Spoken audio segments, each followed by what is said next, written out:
Nagbigay na rin ng pahayag ang Ambassador ng United Kingdom sa Pilipinas na si Ambassador Asif Ahmad kaugnay sa paninindigan ni President-elect Rodrigo Duterte sa media killings. Ayon kay Ahmad, hindi maaaring i-justify ang pagpatay sa mga journalist kahit pa sabihing sila'y korap o tiwali. Nilinaw naman ni Ahmad na hindi niya kinokondena ang pahayag o kilos ni Duterte, lalo't hindi pa naman siya formal na nanunumpa bilang bagong presidente. Naniniwala rin siyang magbabago ang tono ni Duterte sa pagsasalita sa bawat usapin kapag siya'y nakapanumpa na dahil kinakatawanan niya ang buong bansa. Ibinunyag ni incoming PNP Chief Ronald Bato de la Rosa ang umunoy closing sale ng mga drug dealers sa bansa.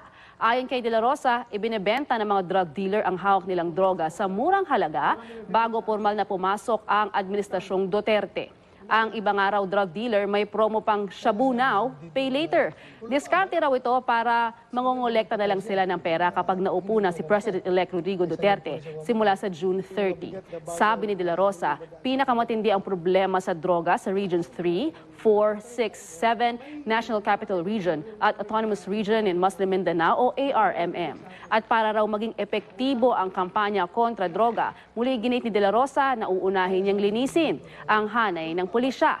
Alinsunod daw ito sa kampanya ni Duterte laban sa korupsyon at ilegal na droga. Ako po si Lala Roque. Magandang umaga. Hinihinalang biktima ng summary execution natagpuan sa Payatas Road, Quezon City. Suspect may iniwan pang mensahe na pusher daw ang biktima.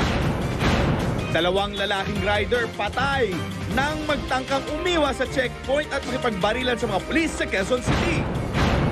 At Hollywood action star Arnold Schwarzenegger muntik nang atakihin ng elepante sa Africa. Yan at ito pa pang balita. Abangan sa pinagkakatiwalaang 24 Oras.